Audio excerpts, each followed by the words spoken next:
Hello and good morning. It's Tanya Waring with the Manifesting Mindset Live, and always excited to be here. And today I'm in just a really great place of almost pulling my hair out, but really using the opportunity to master manifesting, because isn't that what it's all about? And this weekend, one of my children said that I was a hypocrite because I talk about being this manifesting guru, and yet I'm not always in that space. Hi, Lori. I'm so glad you're here. Great to see you. And what happens is sometimes the challenges, the things that I challenge myself with, all start to come together, and then I'm living in the chaos. And it doesn't mean that anything's wrong at that particular time. It just means that a bunch of things have come together. And then it's about who am I to move through that. And if we're not challenging ourselves, we don't have any kind of chaos happening in our life. And to me, that's not living and expanding who I am. So what do I do when all of these things hit at once? And just to give you an idea of what I've got going on, I've got an event happening in Dallas for 100 people next week. I've been asked to go speak with Les Brown down in San Antonio directly after that. I have people flying in for my event who will be staying at my house. I just had a birthday weekend for my daughter. My kids started school today, and there's just a lot going on. And that's the world that we live in for many of us. It's just all this stuff. And what do I do to really keep myself on track? Well, when Christy walked in the house this morning, first I just vented. I'm like, everything's happening. And this is the space I'm in. And I just clear it out and release as much of that tension as I can, just to be authentic about it. And then to really focus on what it is, the task at hand. And normally I'm using timing of divine flow. I've got a lot of different things going on, including the launching of 100K Impact Coaching Certification Program, the Manifesting Mindset Coaching Certification Program. I like to keep things going. And with all of this, when I start to focus on what is really going on in that moment, and what I noticed is I had these impending deadlines that really are in reality for getting some books complete so that I can order them to have them in time for the event. So what I do is I really start to prioritize what it is that needs to get done.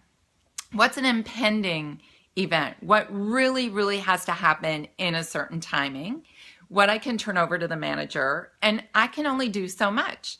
So one of the things that I do is I keep affirming I have more than enough time, money, and energy to do this. I have more than enough of what I need to have this work. Sometimes I will lower my expectations. Like, you know what? This really isn't a priority. I thought it was. It'd be nice if I got it done, but that's not a priority. And then I start looking for what can I complete?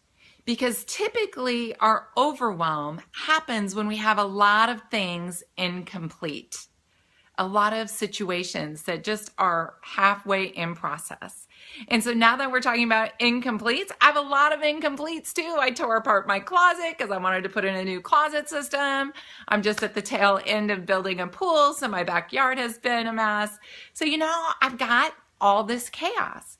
But when I really sit down and I think about, okay, I'm going to get the book done, and then we take a moment to celebrate the success.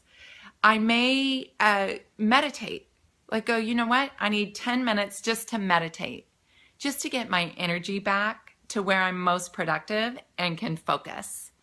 I may look at, do I need to take a nap? Am I really taking good care of myself? And do I need to up my nutritional game? Because if I'm stressed or in the chaos, that means that it's even more important that I take care of myself. And as I start to have that success is the seed to more success. So celebrating all of the things that are working and being excited about what I have coming up. And little by little, those successes start to snowball. And we get back into that space of everything being great and feeling that energy. Being aware of our emotional set point is also really important because overwhelm is a positive emotion. Frustration is a positive emotion. Joy is the highest vibration. And it's unrealistic to expect that we're going to stay in the state of joy. What we can do is really look at our emotional scale as a whole. What percentage of time am I depressed? What percentage of time am I in overwhelm? What percentage of time am I in joy? Am I really upping that vibrational scale to be able to manage everything that I have going on? Am I doing too much? Do I need to back off on commitments? So one of the things is I have a tendency to overcommit, and staying in that state of overwhelm can be addictive. So unraveling that and looking at what do I really want? Because when we have the chaos, the most valuable thing we can do with it is to use the contrast and go, why do I feel this way? What didn't I do that brought me to this state? And what can I do differently next time? And how do I want to get even more clear on what it is my life is about? One of the things I said to Christy today is, I don't know that I want to do more of these events. I reach a limited number of people, and there's a lot of time, money, and energy that goes into it. And I know that I'm here to teach manifesting, but do I really need that chaotic experience? Or is there a better way, more effective way to start working with people and teaching them manifesting? I absolutely know that's what there is to do, because as we're manifesting, we become world changers. It gets bigger than ourselves, and we can have greater impact. So I always look at how can I most influence and impact and make a difference in my community, because it doesn't serve anybody for me to be living in a state of chaos or not taking care of myself. A lot of times we think selfishness or doing things for ourselves is selfish, right?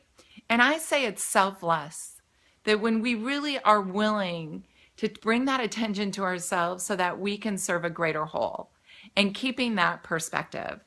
And I already feel better after having this video, because my intent is always to be authentic.